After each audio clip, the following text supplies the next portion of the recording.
Howdy guys! So, today's gonna be fun. Talking about empathetic assholes. One of my calling cards in life is to be one of these. I've mentioned before in videos about good and evil and how both parts of those are kind of trapped within us. And we always try and focus on being as good as humanly possible. But within that, we never forgive that other part of ourselves. We never look at the other part of ourselves.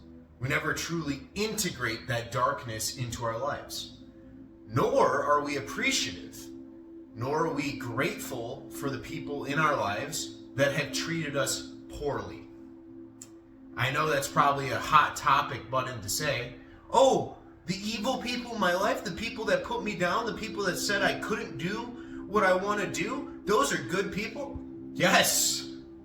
Yes. Those people are actually, in my opinion, better than lukewarm good people. Okay? Because those evil people, the ones that look to subjugate you, they chain you down into the existence that they selected for you. They try and chain your emotional state, your mental state, your spiritual state, even your physical body, which luckily for us now, we don't have to deal with too much in the world, but it still exists. Slavery still exists. But those evil people, look at them not for the evil deeds that they do, but for the good tendencies and changes of heart that they cause in the rest of us, even within you. How do you feel after somebody tells you that you can't do something? Does it invigorate you? Or does it put you down? When I was younger, it used to put me down. Bullying sucks. I don't really like the fact that people still bully, but to a degree, it's a good thing. Because it kind of opens your eyes a little bit to the possibilities of your life. And when you start to step in to your spiritual nature and you start getting those downloads from the source, you kind of can see more of the big picture. You can understand all the things that you're capable of doing, but on that journey, on the way there, there are those thorns, there are those brambles, the flamethrowers and the lions, tigers, and bears that I love talking about on that thin, narrow path that was made for you. It's your path to take. And whenever you veer off course, whenever you have a little bit of a stumble, there will be somebody to pick you up, hopefully. There will be a friend there that will help you along and encourage you. They will push you forward. They will say, oh, you know what, you got this. You can do this. This is meant for you. But there will also be those empathetic assholes. The ones that will feel your indecision. They will look at you and say, nah, you're not good enough. You're never going to make it. And those people are just as important to your journey as the good ones that support you. And the reason for that is it unlocks pieces of you. It unlocks your soul. Because you have to argue against them. That's an opportunity to throw those thoughts out of your mind. And I'm gonna get a little out there, but you guys know that's what we do here. All right? Let's just say that no one actually exists. Like, no one actually exists. It's just you. I don't even exist. This video, if you're watching it, is made specifically for you, and I'm just another part of your reality simulation. All right? Let's play that game real quick. So within this game that you're on, if you're going down a path and somebody comes in that challenges your path, it's like a drawstring on a bow. They're there to pull you back so it can slingshot you harder and further than ever before. Because that's a part of your subconscious brain. They don't actually exist, but the idea of them exists. The idea of, you know what, maybe I'm not good enough. Maybe I am in a state of lack. Maybe I'm too angry. Maybe I'm experiencing too much lust. And you will have those opportunities pop up into your life. with these chaotic beings. We'll see them at the time when we're younger as just being bullies. They're the assholes. They're the ones that we don't want to spend time around because they make us feel bad. But the ones that make us feel bad, that's an opportunity now to look at why we feel bad so we can work on it. So then we can transmute that emotion, raising it to a higher vibration, and it will change the trajectory of our lives. So that's the beautiful part of the asshole, and why I like to call them empathetic assholes. Because empathy is being able to put yourself in somebody else's shoes and experience their emotional state. Well, in a way, an asshole kind of does that. They can feel your indecision because they are there because of the thoughts that you've consciously put into your own subconscious. Those thoughts of lack, those thoughts of I'm not good enough, that I will never be rich, I will never find love. And they're just the physical manifestation of that into your reality. Into your reality. I want you guys to start viewing life as you're the only really thing that exists. It's your game. You can decide what to do with this game, how you interact with it, who the other players are that you go on this journey with, your soul tribe. And then every time you meet one of these random individuals, I want you to understand that they're just like a boss. If a game is what life is, do you get loot by just doing the easy, picking the carrots out of the ground quest? No, you don't. You get it by slaying the dragons. Dragons hoard the treasure. So the more dragons that you can experience in your life, the more pain in the current moment, the present moment, you can go through and transmute, bringing it to that higher level of understanding, you will unlock all the treasures of life. So quickly, let's talk about some of these dragons. I'll give you a couple examples, and then you guys can, kind of figure out for yourself, because we all have different dragons. For me, in particular, my biggest dragon when I was young was the dragon of lust. And the more I got trapped up in lust, the more I was seeking outside of myself for sexual gratification. Meaning, I just like to bust nuts. It feels fucking good. It feels good. Let's be honest. Right? Or validation. I wanted somebody else to validate me. I wanted somebody else to think I was attractive. Or just because I was bored, I would seek it out. When I conquered that, when I took time away, I started to experience the treasures that dragon was hoarding. And those treasures were self-love. I realized I didn't need to lower myself and go outside of myself to experience love. I didn't need the validation or the gratification from somebody else. I didn't need the attention. I had it all within me the entire time. And so when I beat that dragon, I unlocked the treasures of truly stepping into what I love in life. I stopped needing to go on my phone as much. I stopped needing to go out to the bars as much, looking for outside gratification, validation, and attention. I picked up older habits that I had left on the wayside because I thought, these have no value. I'm not going to get girls by doing these. But my soul loved them. And so since I picked them back up, I've been feeling better than ever before. All right? What about the dragon of lack? I think this is a big one for most people.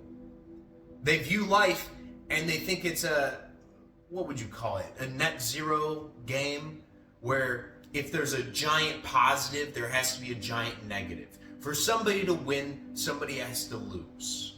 And this is something that's beat into our heads at a young age. We have to pay taxes. We have to go to work. We have to work hard for everything we have. It can't just be given to us because we're worthy of it. We can't just claim it because we are valuable just as our birthright. We deserve everything in abundance just because we are born, because we are unique, and because we are special. And we have gifts that when we share them with people, people love us for them. Going back to the Gospel of Thomas a little bit, when Jesus said, the light in people, that illumination in the soul, those are the enlightened ones. That illumination that he's talking about, that light in the soul, that is your unique gift. You. Everyone has a unique gift. And when you share it with the world, you light the world up. And you unlock abundance. You unlock opportunities. You unlock relationships. You unlock fucking everything you could ever want. But that's on the other side of conquering the dragon of lack. I don't deserve to have it. I'm not good enough to have it. I'll always be broke. I can't be rich. That's only for a select few. All those thoughts, those conscious thoughts that we have, and we attach an emotional state to them over years after they get pounded into our head. We see it on the Instagram and the web. I'm not very good with the social medias, but you see it in all these famous people and the celebrities and how young some of them are and how much they have. And you think to yourself, oh my God, I'm so far behind. No, you're not. You're just leveling up still. Your abundance is on its way because you are unique. It just takes some people longer to step into their full gifts, into their full power, because you have to go through a certain amount of dragon slaying, right? To learn all of these lessons of life, to transmute them all. What value would you have in your uniqueness if you didn't go through all the struggles, if you didn't conquer all the struggles? You have to go through the struggles. That's what makes you who you are. And that is what's important. That's what people love. People don't like the story of, let's just throw this out to a movie real quick. All right, let's say there's a guy who was a nepotism baby. He got everything he wanted his entire life, never had any struggles. He's the CEO of a company, and that's the movie. Now let's have another movie where a guy had a very rough upbringing. He got into a lot of fights. He ended up going to jail because he had to steal something. He didn't harm anyone, but he had to steal something to, just get by. He couldn't even afford food. And he goes to jail and he suffers immensely. He gets the shit kicked out of him. And when he gets out, he integrates all of those life lessons, all those things that he's had to do. And he builds a company that can now help youthful kids to not go through the same thing that he went through in his upbringing. You see the fucking difference there? That's the hero's journey. That's what people love. That's the uniqueness that is you, that everyone has. Everyone has their own journey, their own path. And what I'm asking of you is to be grateful for those empathetic assholes. All right? The people that tell you you're not good enough, those are the opportunities. Okay? Those are the challenges. Those are the quests. They're handing you the quest. They're saying, hey, you know what? I don't think you're strong enough to beat this, but you should try. They may put you down in the present moment, but a lot of times, if you believe that all of us are playing in the soul's playground together, that's just projection. A lot of people will put you down simply because they are not willing to put in the same amount of work as you are willing to. They don't see your dream. Your dreams, your imagination, the visualizations that you receive are yours and yours alone. I can't see yours, and you can't see mine. Those are from source. That's from God, your higher self, whatever you are comfortable calling it. Whatever you can see your life to be is yours to claim. It's already yours. You just have to do the work of slaying those dragons within you to finally step into your more abundant state, your more loving state, your more understanding state. For me, probably other than lack and lust, which are big dragons for everyone, mine was anger. I used to get into a lot of fights. Like a lot of fucking fights, guys. And I drank way too much. Like an alcoholic level amount of drinking. And so I had to deal with that dragon of anger and finally look at why I was so fucking angry. I had to understand, why did I feel so inadequate? Why didn't I like it when people would challenge me? You know, people tell me I'm not good enough, so I would, forcefully beat them with my fists or with my words or just with my thoughts inside my own head. I was living in a state of anger, in judgment. I was constantly casting stones at everyone else. I was, to a degree, that same empathetic asshole to everyone else in my life at one point in my life. Now I like to be the helping hand, but I would not be able to be the helping hand if once upon a time I was not the one that pushed people down.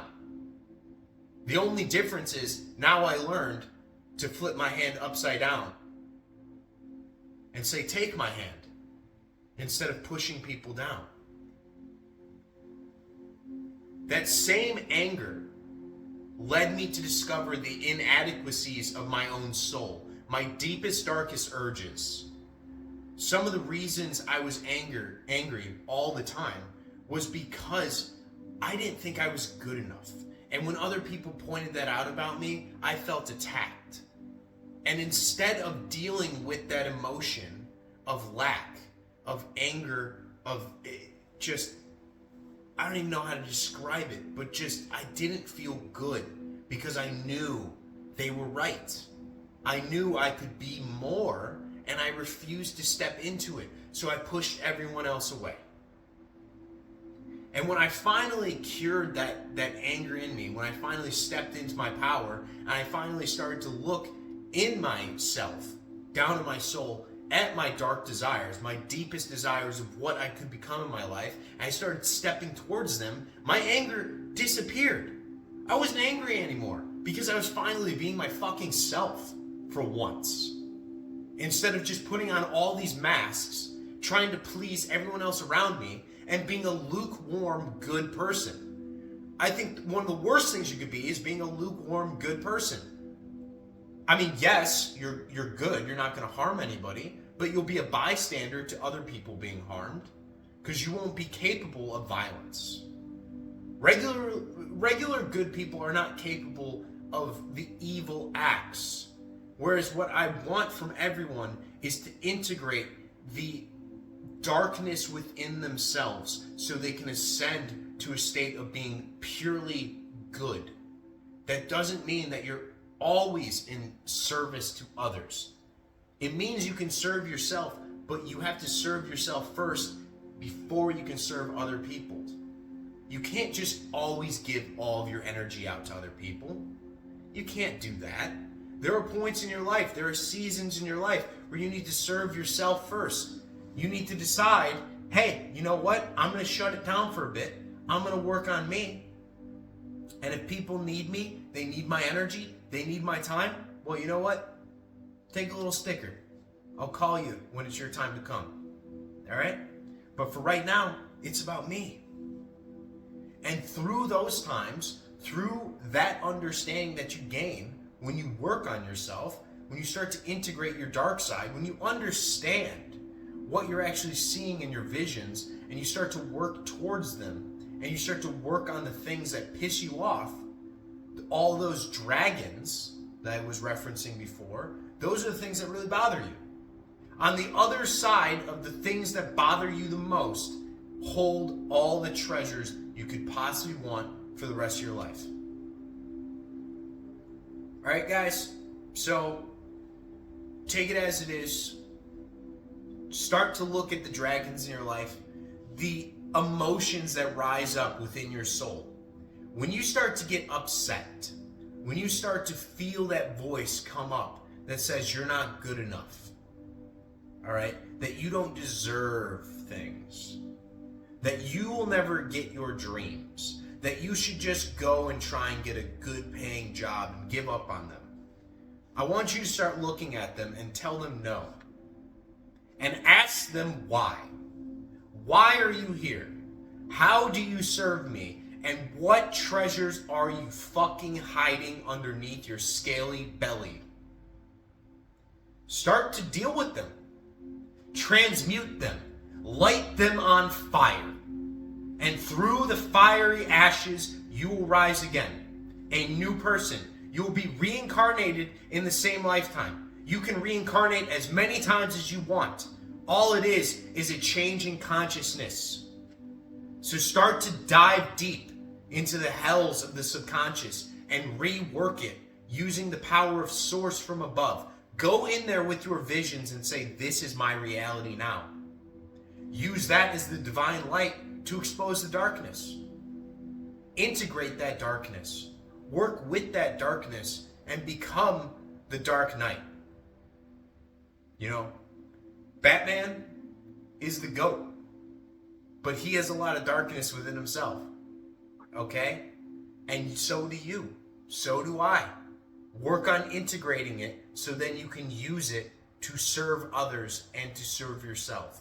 Because within that darkness lie your deepest, unique gifts.